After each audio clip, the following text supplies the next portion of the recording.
ప్రేమకు మనసుకి అవినాభావ సంబంధం ఉంటుంది. ప్రేమ గురించి మనసు గురించి ఒక పోయిటరీ చదివితే చాలా హాయిగా ఉంటుంది.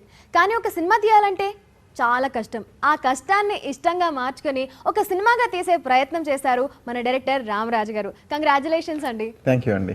ఒక పోయిటిక్ వేలో ఈ సినిమాని తీశారు. ఈ సినిమా నచ్చిన వాళ్ళకి బాగా నచ్చేసింది అండ్ ఈ సినిమాకి మిక్స్డ్ రివ్యూస్ కూడా వచ్చాయి.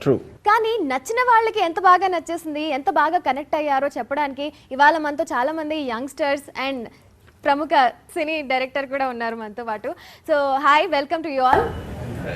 ఒక మనసు సినిమా తీయాలని ఎప్పుడు అనిపించింది, ఎలా అనిపించింది, మీ జర్నీ ఆఫ్ ఒక మనసు ఏంటి? మల్లెలు తీరిన తర్వాత వాట్ నెక్స్ట్, ఏం చేయాలి అనుకున్న దీని ప్రాసెస్లో అంటే ఇట్స్ స్టేట్ ఆఫ్ మైండ్. ఇది ఒక మనిషి మీద ప్రేమ చావదు, ఇంకొక మనిషి మీద ప్రేమ పుట్టదు అనే స్థితి కనుక ఒక మనిషిలోకి వస్తే ఏంటి, that's the base of the entire soul of the script, right? ఆ స్థితి నేనే ఉన్నాను, ఆ స్థితిలో నేనే ఎన్నోసార్లు ఉన్నాను. ఆ స్థితి ప్రతి మనిషి ఉంటాడు. అదేంటంటే కొందరికి ఒక రోజు ఉంటుంది అదే స్థితి, నెక్స్ట్ డే మర్చిపోవచ్చు, లేకపోతే వారం, నెల, సంవత్సరం, కొందరికి జీవితకాలం. ఒకవేళ అది జీవితకాలం అయితే కనుక సంధ్యగా మారింది, సో ఒక మనసు అయింది. ఒక జీవితకాలం గుర్తుండిపోయేలాంటి ప్రేమ నిజంగానే ఈ కాలంలో ఉందంటారా? I just want to ask అండి, ఏ కాలంలో లేదు అంటే ప్రతి కాలంలో ఉంది. అంటే అరుణ్ మరి ఈ కాలంలో అంటే ప్రేమ వ్యాలంటైన్స్ డే ఎందుకు చేసుకుంటున్నారు? I don't know. అంటే such a commercialized people, I don't know what. అంటే they lost the spirit of Valentine but celebrating Valentine Day. Valentine is symbol of what? Sacrifice కదా, త్యాగానికే కదా. Why we value Valentine today? If Valentine is true, if people are celebrating it. Connect అయింది ఒక మనసు cinema. మీరు ఎలా celebrate చేసుకుంటున్నారు ఒక మనసుని? ఫస్ట్లీ రామరాజ్ గారు కంగ్రాచులేషన్స్ అండి. థ్యాంక్ యూ అండి. చాలా రోజుల తర్వాత ఒక చక్కటి తెలుగు సినిమా చూసిన ఫీలింగ్ అయితే వచ్చింది మనకు. పోయట్రీ కానీ, వాళ్ళిద్దరి మధ్య ఉన్న షార్ట్స్ కానీ, వాళ్ళిద్దరి డైలాగ్స్ కానీ, అఫ్కోర్స్ అవి కొంచెం తక్కువే ఉన్నా వాళ్ళ ఎక్స్ప్రెషన్స్ని, వాళ్ళ భావాల్ని మనం పూర్తి కంప్లీట్ సాంగ్లో చూపించారు. ఆ లిరిక్స్ పరంగా వాళ్ళ మూమెంట్స్ని కానీ. ప్రేమ అనేది మనం బాధలో ఉన్నప్పుడు ఒకరు మనల్ని హత్తుకుంటే తెలిసిపోతుందని చాలా ఈజీగా అంటుంటాం మనం. సో ఈ ఇంట్రో సీన్లోనే మనకు అర్థమైపోతుంది. వాళ్ళిద్దరు మాట్లాడుకోకపోయినా బట్ స్టిల్ ఒక హగ్లోనే వాళ్ళు చెప్పాలనుకున్నవన్నీ అర్థమైపోతాయి అని అనేది ఆడియన్స్కి క్లియర్గా ఇంటిమేట్ అయిపోతుంది వాళ్ళిద్దరి మధ్య. సో అలాంటి కష్టమైనవి చాలా ఈజీగా స్క్రీన్ మీద ప్రజెంట్ చేశారు. So it's an beautiful movie అండి. నా వరకు వచ్చినప్పుడు చాలా బాగా నచ్చింది నాకు cinema. Thank you so much. First of all, I'd like to compliment you for the very wonderful feel-good film. నాకు ఒక డౌట్ ఉంది సార్, ఒక బిగ్గెస్ట్ డౌట్. క్లైమాక్స్ లో సూర్యకు ఒక ఫోన్ వస్తుంది. సో ఫోన్ రింగ్ అయిన తర్వాత ఆ ఫోన్ లో ఏం విన్నాడు అనేది మీరు చెప్పలేదు, మీరు ఆడియన్స్ వదిలేదు sir. It's a very good thing. ఎందుకంటే మేము ఏదైనా ఇంటర్ప్రిట్ చేసుకోవచ్చు, అతని సమస్యలు సాల్వ్ అయిపోయాయని ఇంటర్ప్రిట్ చేసుకోవచ్చు. దాని ముందు బీచ్ సీన్ లో సంధ్య అంటుంది, ఒక నాన్న లేకపోతే నేను కూడా లేను కదా సూర్య అన్నట్టుగా ఒక డైలాగ్ ఉంది, నేను వెళ్ళిపోతాను సూర్య అని. ఇదంతా జరిగిన తర్వాత మళ్ళీ ఆవిడ చేత ఉత్తరం ఎందుకు రాయించారండి?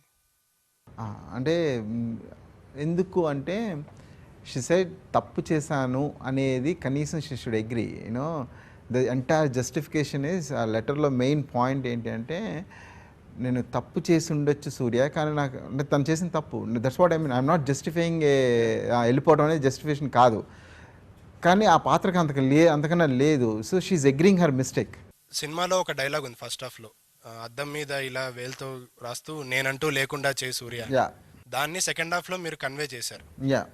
సో అది చాలా పోయిటిక్ గా ఉంది. ఇంకోటి ఏంటంటే ఈ క్యారెక్టర్ నేమ్స్ సూర్య, సంధ్య అనేది నాకు అనిపించింది మీరు ఆ పాత్రలకు ఆ పేరు ఎందుకు పెట్టారనేది. సంధ్య అంటే ఈవినింగ్, సూర్యుడు. సో ఈవినింగ్ టైంలో సూర్యుడు ఎక్కువసేపు ఉండడు. సో సంధ్య లైఫ్ లో అంటే సంధ్య సూర్య కూడా ఎక్కువసేపు కలిసి ఉండరు అనే ఫీలింగ్ తో మీరు ఆ నేమ్స్ పెట్టారా, లేక వేరే ఏమన్నా? జస్ట్ కేమ్ అండి, నాకు అంత క్యాలిక్యులేట్ ఏం లేదు. Sandhya is a word I like because చాలా ఈజీగా పలకొచ్చు. నరేషన్ అంతా పోయిటిక్ గా ఉంది కాబట్టి I think you might have thought poetic in this aspect also.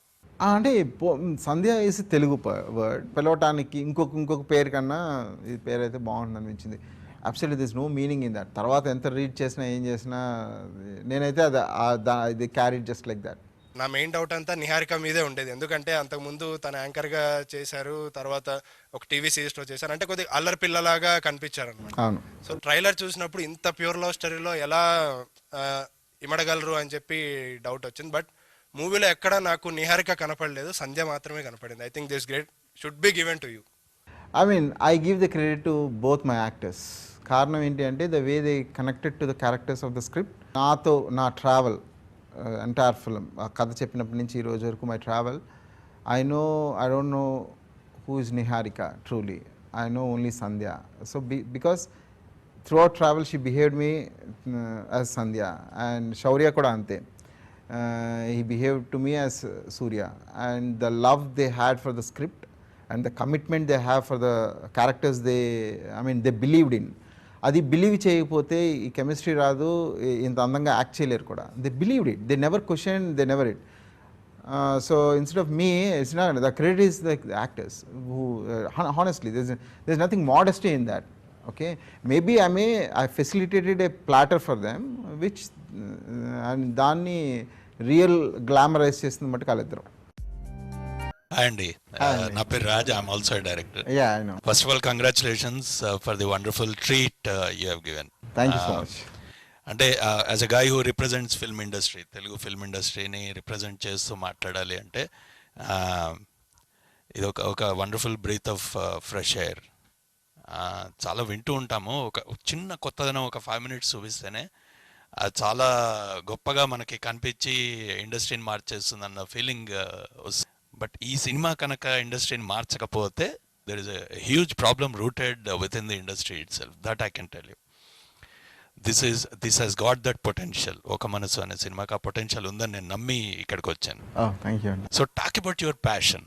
What is the passion that drove you into the thing? Passion is the emotion of the script అండి. అంటే ఒక మనిషి మీద ఇష్టాన్ని ఎంత అందంగా చూపిస్తే బాగుంటుంది అనేదే నా దస్ థింగ్. సో ఇదే కథని నేను హైదరాబాద్లో కూడా తీయచ్చు. అంటే passion is in the heart, దానికి లొకేషన్ అవసరం లేదు. Right, I can within the walls also they both can spend. రోజు పొద్దున్న ఒక్కొక్క ఫ్లోర్లో ఒక్కొక్క విధంగా మాట్లాడచ్చు. కానీ why I just went outdoor and made the film ఏంటి అంటే, when it comes to cinema it has to be shown to everybody. అంటే వాళ్ళకి అంబియన్స్ కూడా important. They should feel that, ఆ క్యారెక్టర్స్తో పాటు they should feel the ambience అన్న aspect ఒకటి that drew me to such a beautiful visuals యాక్చువల్గా ఫిల్మ్కి. Super visuals and compliments to your cameraman also. Yeah, sure. Fantastic job. Cinema is a combination of both visual and sound. ఆ రెండు perfect blending అయితేనే you get the real product. So ఇలాంటి దీనికి మళ్ళా నేను అంతే కైండ్ ఆఫ్ ఇంటెన్స్ మ్యూజిక్ కావాలనుకున్నాను. Sunil Kashyap. Yeah, Sunil. So we went according to the mood of the script, mood of the script, ఆ characters. So accordingly we went to the raga based music. నేను ముందే చెప్పాను, తన పాటలు కథను నడిపిస్తాయి. కథలో అంటే స్క్రిప్ట్లో భాగమే, కానీ కొన్ని సీన్స్ అయిపోయిన తర్వాత ఒక పాట ఎక్కడికో ఏదో లొకేషన్కి వెళ్ళి పాట పాడేసి మళ్ళీ వచ్చి అది కాదు. యా, సో ఎవరో ఇద్దరు పీపుల్ ఉంటారు, when they were in living life together, వాళ్ళిద్దరు బతుకుతూ వాళ్ళ మధ్యలో సంగీతం ఉంటుంది. వాళ్ళిద్దరు పాటలు వింటూ ఉంటారు, పాటల గురించి మాట్లాడుకుంటారు, పాటలు వెళ్తూ ఉంటారు. వాళ్ళిద్దరు సడన్గా వెళ్ళి ఎక్కడో పాట పాడేసుకుని ఒక మనాలిలో మళ్ళీ వచ్చి ఇక్కడ లైఫ్ కంటిన్యూ చేయరు. కథ is so realistic. So I went అది అంతే రియలిస్టిక్ పోర్ట్రేట్ చూపిద్దాం. అంటే when really 2 people have that intense connection to them, ఇద్దరి మధ్య, అది సెల్యులాయిడ్ ఫామ్లోకి తీసుకొస్తే ఎలా ఉంటుంది, సెల్యులాయిడ్ ఫామ్ ఎలా ఉంటుంది అనేది కాదు, I want to bring it to the celluloid form. I love the film so much. So congratulations. Thank you so much, Andy. And there's one point I missed in the sense, finally, today making a film is not important, Andy. Everybody is making a film, that's not issue. But taking that film to everybody, that's a promotional aspect, that is the actually huge challenge. ఈ రోజు ఒక మనసు reach అయింది అంటే it is not because Ramaraju he's made ఒక మనసు. రామరాజు మల్లెల తీరం కూడా తీశాడు, కానీ మల్లెల తీరం రీచ్ అవ్వంది ఒక మనసు రీచ్ అయింది అంటే that is because of the strength of the producer. అది entire credit goes to Sridhar garu. There is no doubt about that. And I support my I have great gratitude for my other producers like TV9. అసలు without TV9 అసలు ఈరోజు ఈ project అసలు నేను initiate అయ్యేవాడిని కాదు. So it is the initiation happen with TV9. Then doctor Kanthi and Dr. Krishna Bhatt from US, they didn't, they believed that you have strength, that's it. They didn't go with my script also. నేను వాళ్ళకి కథలు వినిపించలేదు, narrations ఇవ్వలేదు, ఏమి ఇవ్వలేదు. Somewhere they believed it blindly, that's it. Sir. Hi అండి. Congrats sir first of all. Thank you so much. ఈ సినిమా తీసినందుకు మీకు, శ్రీధర్ గారికి, టీవీ9 వాళ్ళకి Yeah. Thanks sir. అసలు అంటే ఒక అందమైన లవ్ స్టోరీ చూసి చాలా రోజులు అయిపోయింది సార్. సఖి ఎప్పుడో నేను చిన్నప్పుడు వచ్చింది సార్. దాని తర్వాత నేను చూసిన సఖి మాత్రం ఒక మనసు sir. Thank you so much అది అండి. Thank you so much. ఒక జీవితాన్ని మల్లెపూలు తోటి పోలుస్తారు కదా సార్. వాడిపోయిన జీవితం అన్నట్టు మల్లెపూలు ఇచ్చినప్పుడు కొత్తగా అనిపించింది సార్. అంటే ఒక వండర్ఫుల్ ఫీలింగ్ అనమాట యా మూవీని. అండ్ క్లైమాక్స్లో అయితే డైరెక్ట్ కళ్ళలోంచి తెలియకుండా నీళ్ళు వచ్చేస్తాయి. ఎందుకో కానీ వెరీ మచ్ కనెక్టెడ్. ట్రూ. ఎక్కడైనా అబ్బాయి రోజ్ ఫ్లవర్ నచ్చలేదు అంటాడు, ఇక్కడ సూర్య సంధ్యకి రోజ్ ఫ్లవర్ ఇస్తాడు అనమాట. Yeah. నాకు నచ్చదు గులాబీ, నాకు నచ్చదు ముళ్ళు ఉంటాయి కదా సూర్య అని అంటది. అవును. ఒక అమ్మాయి చేసి చెప్పించడానికి రీజన్ ఏంటి? అండ్ అంటే మేబీ అమ్మాయి అంత sensitive. See that's what Sandhya is sensitive right. కాబట్టే ఆ స్థితి ఒక జీవితకాలం చేసుకుంది. లేకపోతే తను 3 years మనిషి కనిపించకపోయి ఉంటే కనుక ఎప్పుడో మదర్ అంటుంది కదా, కొన్ని మార్పు అనేది కాలంతో పాటు మార్పు అవసరం, మర్చిపోవాలి, అది ప్రేమైనా అంటే మర్చిపోయేదైతే ఎప్పుడో పోయేదమ్మా ఇష్టం, పోయేది కాదు అని చెప్తుంది. గులాబీ when you see beautifulness right, కింద ఉండేది దెర్ ఇస్ ఎ పెయిన్. యాక్చువల్గా పెయిన్లో ఆ సెన్సిటివ్ పీపుల్కి దే అండర్స్టాండ్ దాట్. ప్రతి ఒక్కరు కనెక్ట్ అవుతున్నారు, ప్రతి ఒక్కరికి వాళ్ళ లవ్ స్టోరీ గుర్తొచ్చేలా ఉంది ఒక మనసు సినిమా. అండ్ వాడిపోయిన మల్లెపూలు అనుభవాలు ఉంటాయి. సో ఈ సీన్లో అండ్ తను ఆ వాడిపోయిన మల్లెపూలు పెట్టుకోవడంలో తను ఎలాంటి అనుభవాల గురించి మాట్లాడుతుంది అక్కడ, అసలు ఎగ్జాక్ట్ మీనింగ్ ఏంటి అసలు ఆ సినిమాలో అప్పుడు ఆ సీన్లో పర్టికులర్ సీన్లో తను ఆ వాడిపోయిన మల్లెపూలు పెట్టుకోవడానికి? షీ ఆల్రెడీ డిసైడెడ్ అండి, she knows that. So maybe the moment she knows that ఇంక మిగిలింది అనుభవమే. సంధ్య అనేది వాడిపోయిన మల్లెపువ్వే. సో సంధ్య అనే పాత్రే ఒక అనుభవంగా మిగిలిపోతుంది ఇంక అక్కడ. She knows that she is leaving this world as an experience, అనుభవం. అయిన వెంటనే the moment she puts on the glass, అక్కడ she was collecting all the moments of their life, అనుభవాలే కదా. లిరిక్స్ రాసేటప్పుడు మీరు లిరిక్స్తో కూర్చునేటప్పుడు నాకు ఇదే కావాలి అని అనుకున్నారా లిరిక్స్? రామజోగి శాస్త్రితో కానీ ఆయన భాస్కర్ భట్ల గారితో కానీ వాళ్ళకి నేను కథని చెప్పాను, ఎవరికైనా సరే. ఈవెన్ మ్యూజిక్ సునీల్కి కూడా I narrated the story, this is how it will be like ఏంటి అనేది. నీ సాంగ్ ఈ ప్లేసింగ్లో ఇలా స్టార్ట్ అవుతుంది, ఇలా కావాలి, నీ సాంగ్లో నాకు ఇలా డైలాగ్స్ ఉంటాయి. So everything will be it is like part of the script.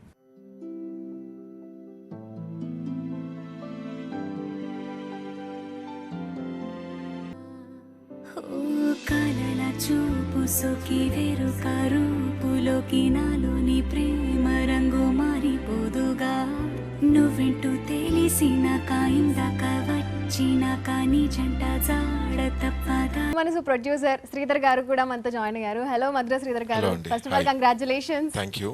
మీరు ఎలా ఫీల్ అవుతున్నారు ఒక మనసు గురించి? యా, ఫస్ట్ నుంచి అంటే ఒక ఫీల్ గుడ్ లవ్ స్టోరీ చేయాలి అనేది మా ఇద్దరి కోరిక అనమాట. అండ్ ఎలాంటి డీవియేషన్స్ తీసుకోకుండా కథ మీదనే ఫోకస్ చేద్దాం అనుకున్నాము. సో ఆ ప్రాసెస్లో కొంతమందికి అంటే నచ్చకపోవచ్చు కూడా, ఎందుకంటే కమర్షియల్ ఎలిమెంట్స్ అని వాళ్ళు వీళ్ళు చూస్తూ ఉంటారు.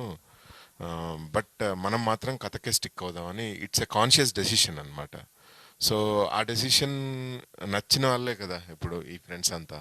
ఒక వాంటెడ్ పెయిన్, ఒక స్వీట్ పెయిన్ సినిమా స్టార్ట్ అయిన దగ్గర నుంచి ఉంటుంది. అంటే జనరల్గా మీరు ప్రేమ అంటే పెయిన్ అని డిసైడ్ అయిపోయారా, లేకపోతే ఎందుకు స్టార్టింగ్ నుంచి తెలియకుండానే మనసు బరువుగా ఉన్నట్టు ఆ మూవీతో క్యారీ ఫార్వర్డ్ అయిపోయి ఆ పెయిన్ని ప్రతి ఒక్కరు ఫీల్ అవ్వడం జరిగింది? సో అది ఎలా పాసిబుల్ అయింది? లవ్ అనేది పెయిన్ అనేది ఓపెన్లో చూపించలేదండి. అంటే open in the sense open చేయటమే ఆల్రెడీ ఎక్కడో మధ్యలో చూపించేసాం సినిమాని. కాబట్టి ఆ మధ్యలో ఓపెన్ చేయటం అప్పటికి వాళ్ళిద్దరిది already is a very crucial point of లైఫ్లో ఉన్నారు వాళ్ళిద్దరు. సో ఆ పెయిన్ నుంచి we went back as a flashback. ఆ ఫ్లాష్ బ్యాక్ అంతా it was sugary me till I mean what the incident that separates them. అప్పటి వరకు పర్ఫెక్ట్గా ఉంటుంది. లేకపోతే నిన్న లేనంత సాంగ్ కానీ ఆల్ దోస్ సాంగ్స్ వేర్ హృదయమా, they were like very I mean లవ్లో ఉన్న ఫ్లవరింగ్ అంతా ఉంది కదండి. సినిమా చూసి ఆ పాయింట్ వచ్చినప్పుడు లిటరల్లీ నాకు గొంతులో నొప్పి వచ్చేసి తెలియకుండానే కళ్ళ నుంచి నీళ్ళు అలా వచ్చేసాయి. సో నిజంగానే ప్రేమ ఒకళ్ళ మీద పుట్టిన తర్వాత ఆ ప్రేమ చావదు, ఇంకొకళ్ళ మీద ప్రేమ పుట్టదు అనే డైలాగ్ స్ట్రెస్ చేసి మరీ చెప్తుంది. సో మీరు అట్లాంటి లవ్ స్టోరీస్ రియల్ లైఫ్లో చూసారా? చూశానండి, అందుకే అగ్రి చేసింది యాక్చువల్లీ కూడా. ఇది చాలా చూసాం, అంటే అలా చనిపోయిన అమ్మాయిలు. నిజంగా చెప్పాలంటే ఇది యథార్థ ప్రేమ కాదే ఇది. నాకు తెలిసి వరంగల్లో 2-3 అమ్మాయిలు ఇలానే, అంటే ఇలాంటి డెసిషన్స్ తీసుకున్నారు. అంటే ఇది ఎంకరేజ్ చేయమని మాత్రం చెప్పట్లేదు, అలా జరిగింది, మనం చూపెట్టాం. ఒక మనసులో అందరికీ కనెక్ట్ అయ్యే ఏదో ఒక పాయింట్ ఉంది. మన పర్సనల్ లవ్ స్టోరీస్లో ఏదో ఒక పాయింట్ ఖచ్చితంగా కనెక్ట్ అవుతుంది. సో ఒక మనసులో మీకు మీ పర్సనల్ లైఫ్లో కనెక్ట్ అయిన పాయింట్ ఏంటి? ఓకే, బాగుంది క్వశ్చన్. అయితే అంటే నాకు అంటే ఆ డైలాగే నన్ను కట్టిపడేసింది. నీ మీద ప్రేమ చావదు, ఇంకొకరి పైన ప్రేమ పుట్టదు, ప్రేమకు చావు లేదంటారు కదా, మరి చచ్చేంత ప్రేమ ఎలా పుడుతుంది. దీనికంటే ముఖ్యంగా నేను చాలా ఇంట్రెస్టింగ్గా ఫీల్ అయింది ఆ పొలిటికల్ బ్యాక్ డ్రాప్. బేసికల్లీ తను జైలుకి వెళ్ళిన కాజ్ కానీ అవన్నీ ఇంట్రెస్టింగ్గా ఉంటాయి. అండ్ ఆల్సో ఈ కాంటెంపరీ పాలిటిక్స్ను నట్షల్లో బాగా చెప్పారు. అంటే కుల రాజకీయాలని 18 years వచ్చిన కుర్రాడు ఓటేయడానికి వెళ్తున్నానంటే నాకు తెలుసురా నువ్వు నీ కుల పొడికే ఓటేస్తావు అని. తర్వాత ఇంకొక సర్పంచ్ క్యాండిడేట్గా పోటీ చేసేవాడు అంటాడు కదా, కాన్ఫిడెంట్గా ఉంటాడు, నా కులం ఓట్లు నాకే పడతాయని. హీరో కూడా సంకోచించాడు, కులాన్ని ఇంకా పట్టించుకుంటా అంటే ప్రేమలో పట్టించుకో అమ్మాయి, బట్ రాజకీయాలలో మాత్రం కులం కావాల్సిందే. అందుకే ఒక డైలాగ్ కూడా అంటాడు, రాజకీయాల్లో ఉన్నంత కిక్ అమ్మాయి ఒక అమ్మాయిలో కూడా ఉండదు అంటాడు. సెకండ్ పాయింట్ అంటుంది కదా, ఏంటి రాజకీయ నాయకులు తెల్ల డ్రెస్సులు ఎందుకు వేసుకుంటారంటే రంగులను లోపల దాచుకోవాలి కదా, అందుకనే తెల్ల డ్రెస్సులు వేసుకుంటారు. ఇవన్నీ బ్రిలియంట్ గా ఉంటాయి డైలాగ్స్ అన్ని కూడా. అలాంటివన్నిటికీ బౌల్డ్ అయ్యాం స్క్రిప్ట్ స్టేజ్ లో. డెఫినెట్లీ కంగ్రాచులేషన్స్ అండి. అండ్ ఖచ్చితంగా Oka Manasu is a different kind of film, అందరి మనసులకి హత్తుకునే movie. And once again congratulations to your guts and congratulations to you for making this beautiful movie call Oka Manasu. And thank you so much మీ అందరికీ కూడా ఇవాళ వచ్చినందుకు, మీ వ్యూస్ షేర్ చేస్తున్నందుకు. థ్యాంక్ యూ సో మచ్ అండి. థ్యాంక్ యూ అండి.